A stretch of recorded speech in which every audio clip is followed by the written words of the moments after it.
Hello and welcome to Crux Investor. We caught up earlier today with Carolyn Loder. She's a board director at K2 Gold, amongst other companies. And she's an expert in Indian law and First Nations relations.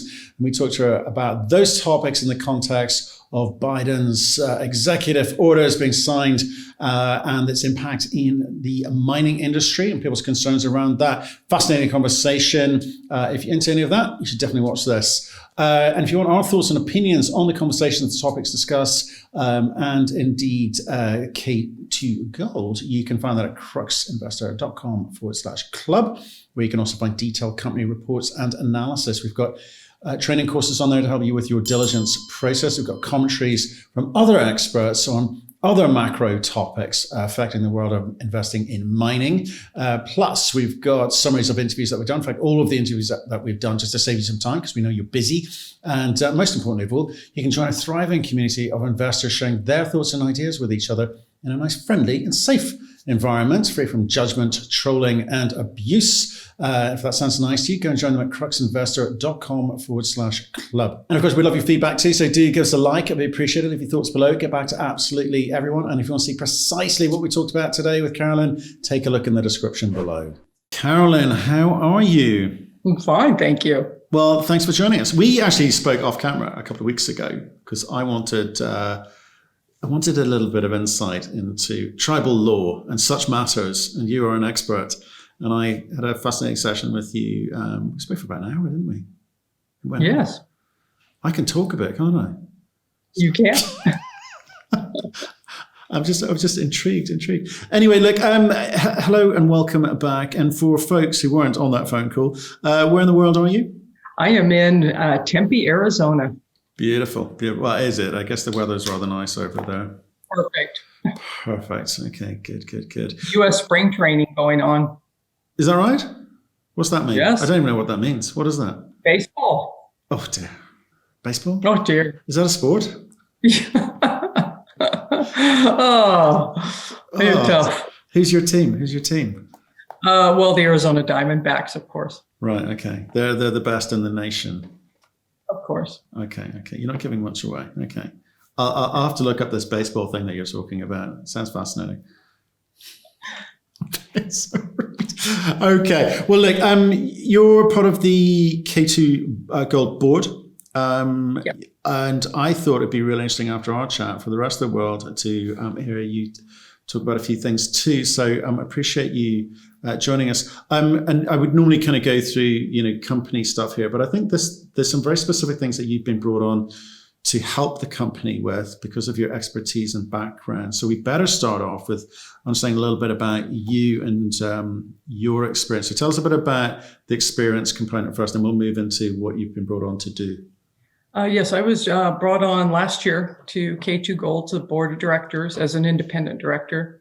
And my background is tribal relations and mineral rights. So I've been around a number of years and worked for Freeport-McMoran most recently, heading up mineral rights, and have dealt with tribal relations for about the past 25, almost 30 years now.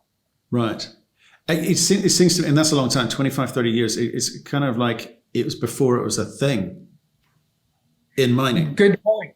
Yes, it was. And what it was is it was starting many years ago, trying to mine actually on tribal lands. And that was kind of the start of it, is going on to an area of uncertainty, different rules and regulations. So the company decided that I needed to get a degree in Indian law because they weren't sure what the rules were. They just knew they were different. So actually, I got a master's in legal studies in Indian law.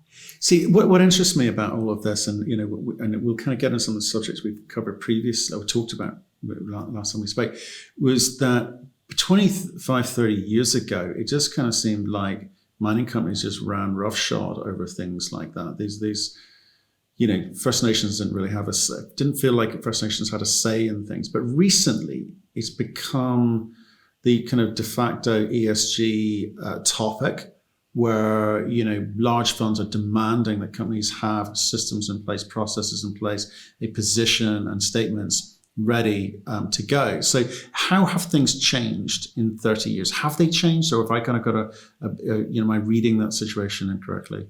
Well, the U.S., for many aspects of it, it hasn't changed at all until very recent. And it's still in transition, literally month by month now with the new administration. But it's a very difficult area for the tribes if you are not mining on tribal lands.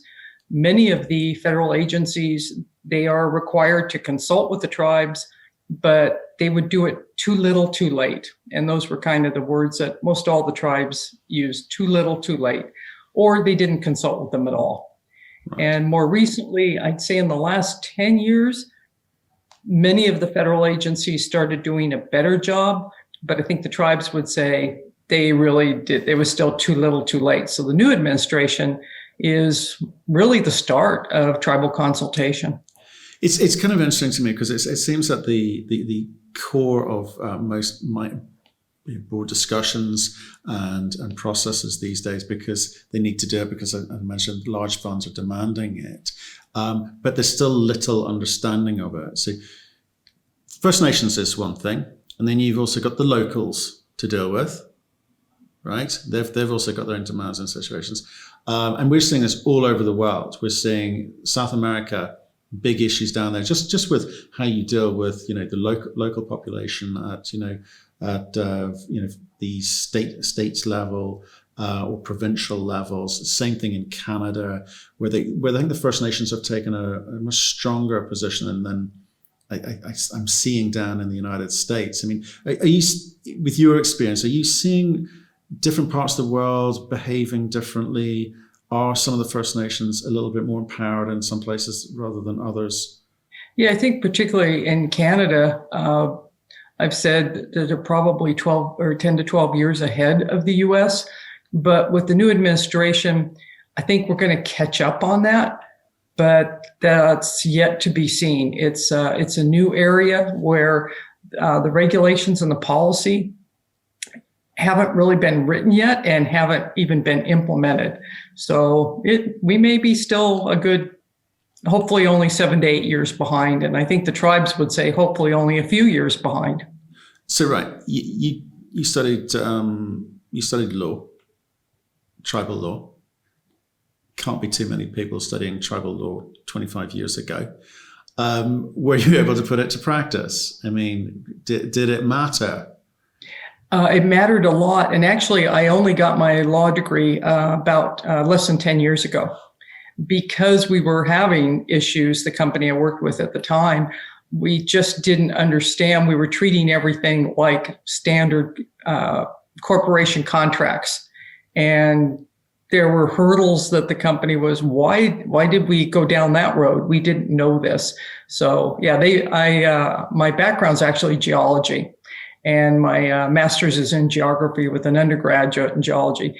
The Indian law just came about in the last 10 years of working with mineral rights and tribes.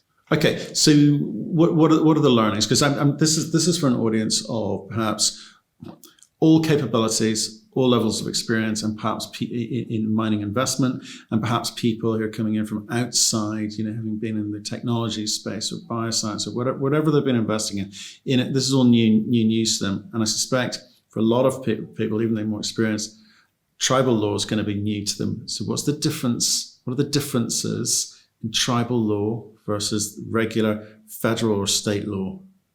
That's a real loaded question. The simple answer is it's complicated because it's a different sector of the Constitution. And it's actually in the Constitution as the terminology Indians. That's why it's called Indian law. And there are many components of it where in the US, and I'm not sure about other countries because I only studied Indian law, is in the US, the powers of the tribe is to self-government. So that could be different in different countries, but here they have an absolute power of self-government among their members. And that can only be changed by Congress. So they aren't sovereign nations per se, but they have sovereignty among their members. And that's very complicated to people to understand that difference, that they are not sovereign nations. They are still regulated by the U.S. Congress. Right. Okay. Because I think I was involved in gaming, 25 odd years ago, 20 years ago, and we saw, all around the world, but we saw in the US, again, First Nation groups taking control of situations where they could create gaming environments free from the regulation and tax regulations as well of the federal government. Can we expect to see the same starting to happen with mining? Can they empower themselves, as some of the Canadian First Nations groups have done, to benefit financially more than they currently or have been? Is it going to be, I guess what I'm getting to, can they get to the point where it can be an imposition on the companies wishing to mine on their land? I'm not sure the question, in the sense that many of the Alaskan tribes, they have formed private corporations. And so they are no longer in a trust responsibility with the U.S. government. They can go out and set their own policies, procedures, and decide what to do with their land without having the guardianship over them. But until they go out of that status, the tribes are still under trust to the U.S. So they still have that guardian back there. In many cases in history, telling them what to do and maybe telling them wrongly what to do. It's a very complicated situation. Many tribes are thinking about leaving that status, and that would change with the mining industry. If they do, then they set their own policies and procedures on how they would do mining. And should mining companies be worried about that? It's never been an issue down here, other than the Alaskan tribes. It's only talk. I don't see that happening in the next 10 to 20 years at all. Right. Okay.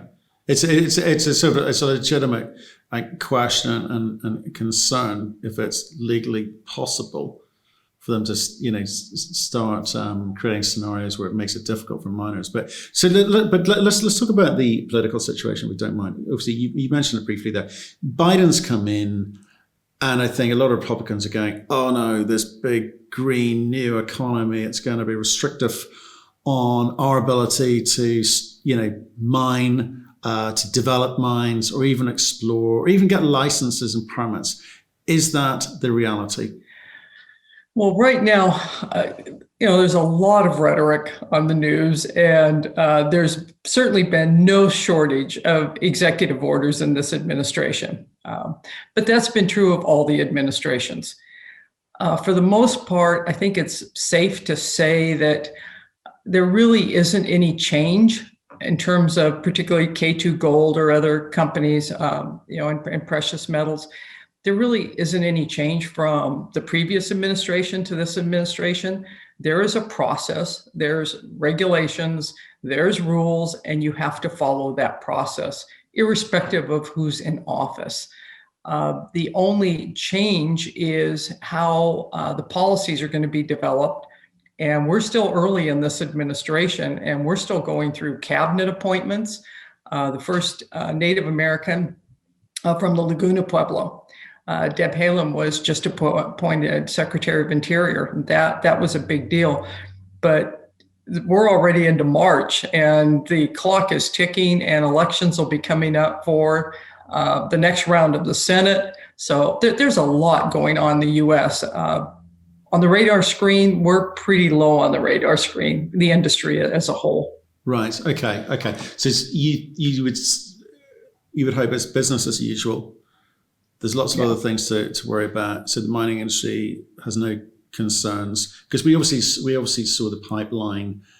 What happened there, and I think people got a bit nervous about what the implications could be. But those are different set of concerns.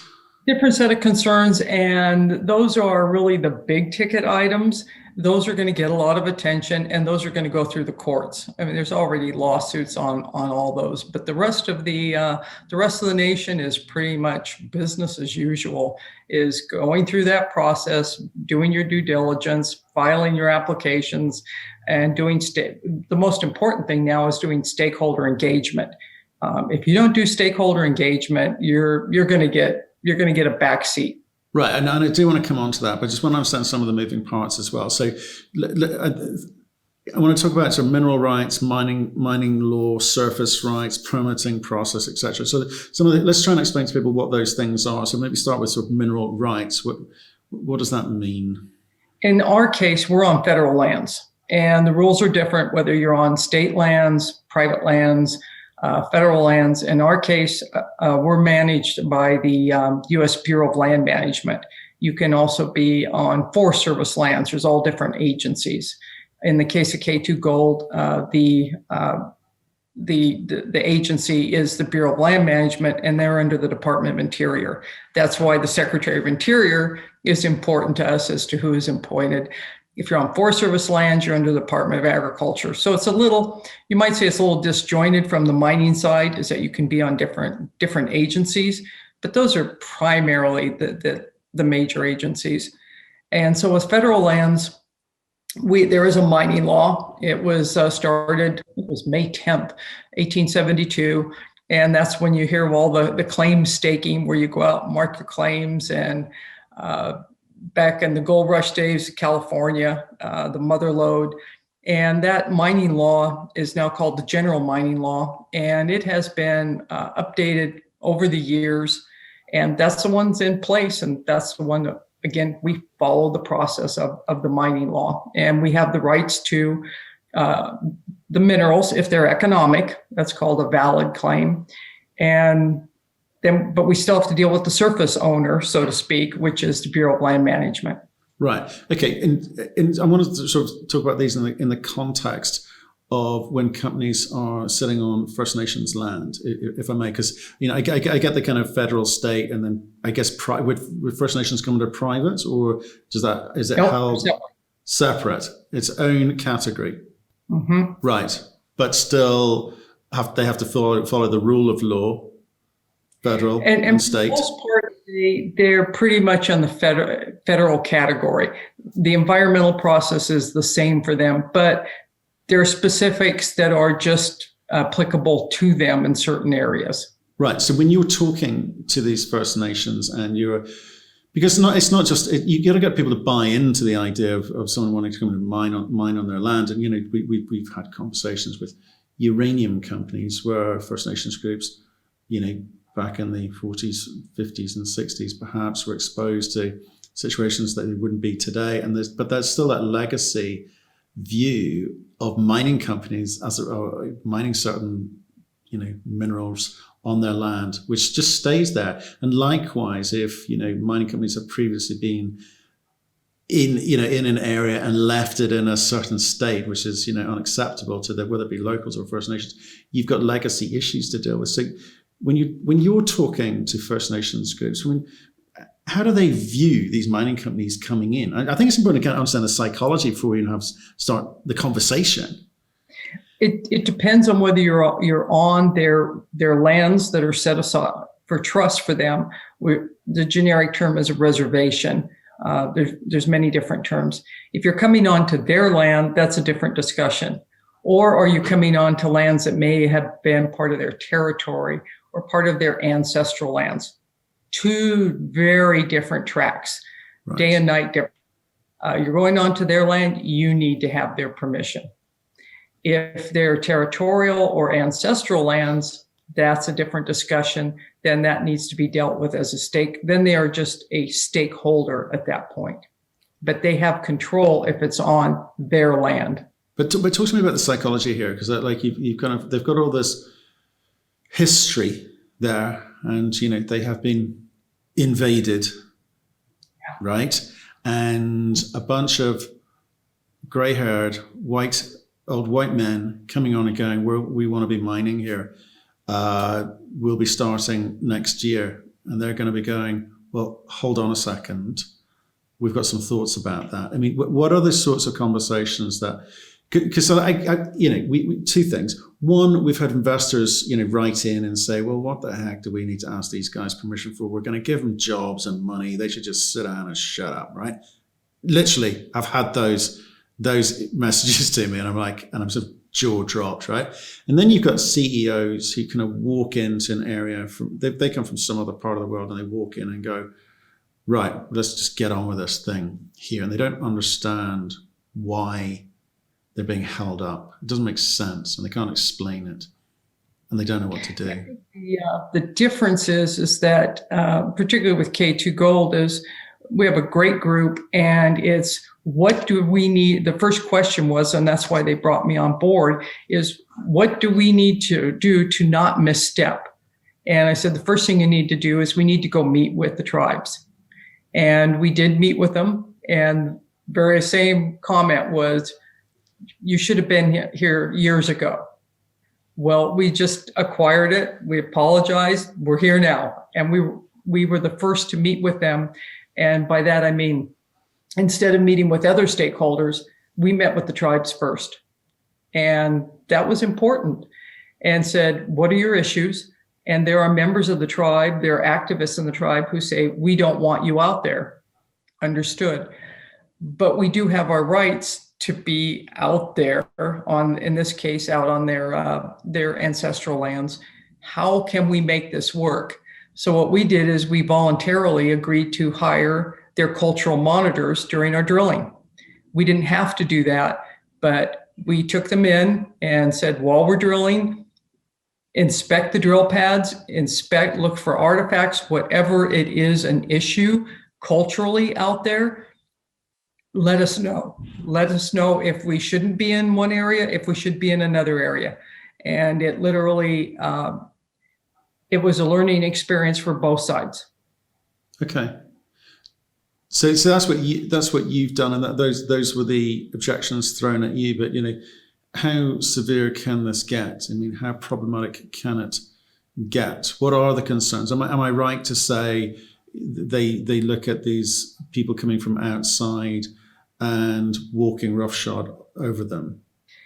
And the important thing that's going to happen now, and that's kind of the unknown, is this administration is the regulatory review.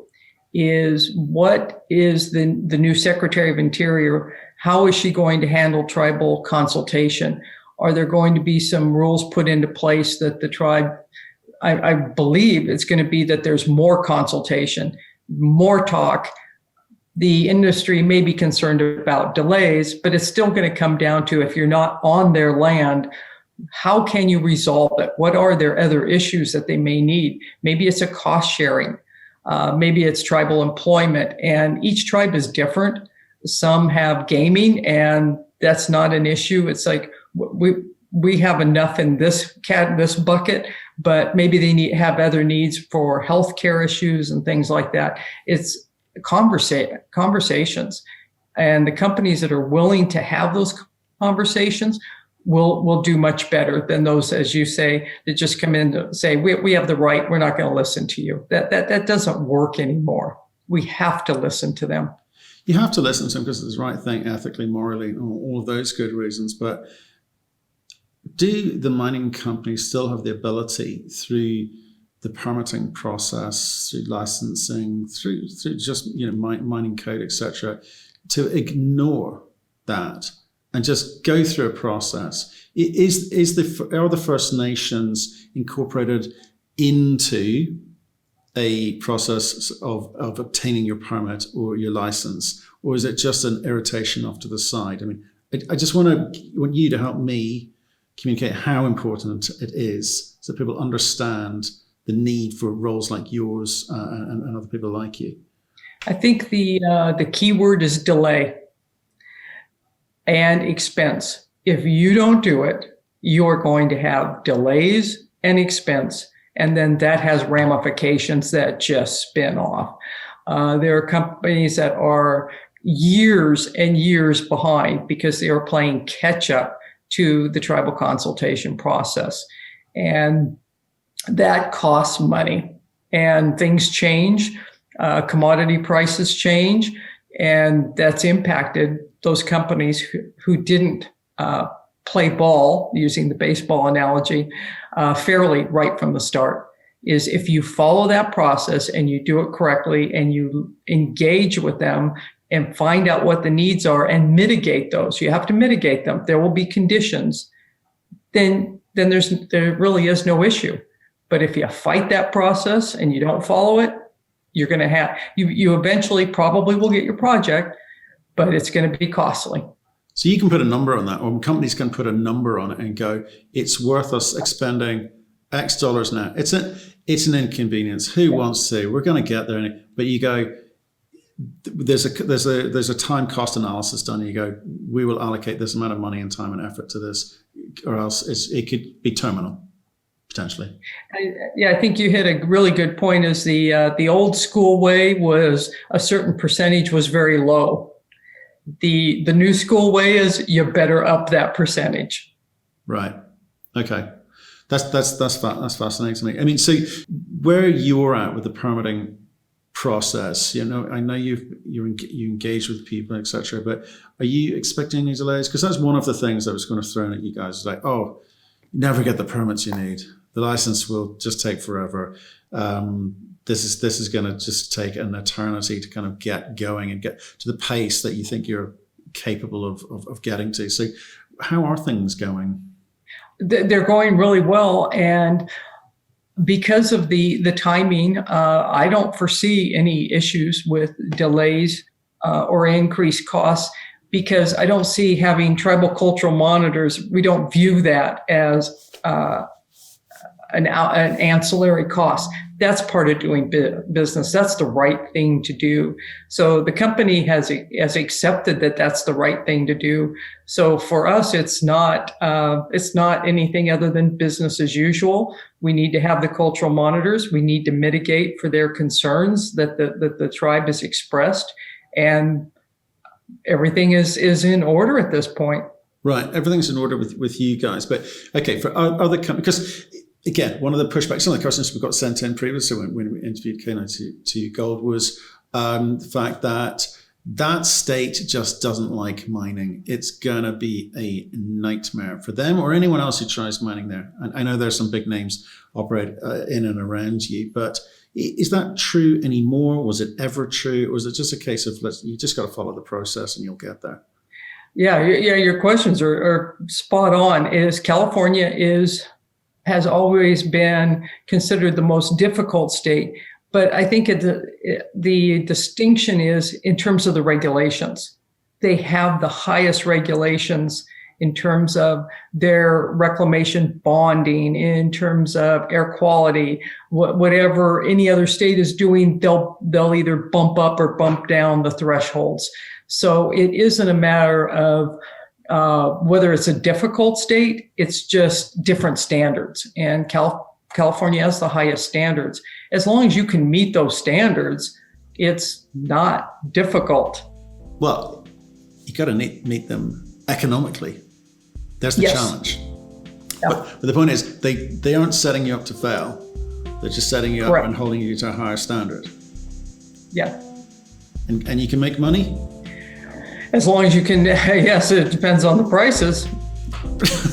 Always. Well, look, Carolyn, thank you so much for your time. I'm going to let you get on with your day. You've probably got some baseball matches to watch. I will speak to you again soon. Okay, thank you.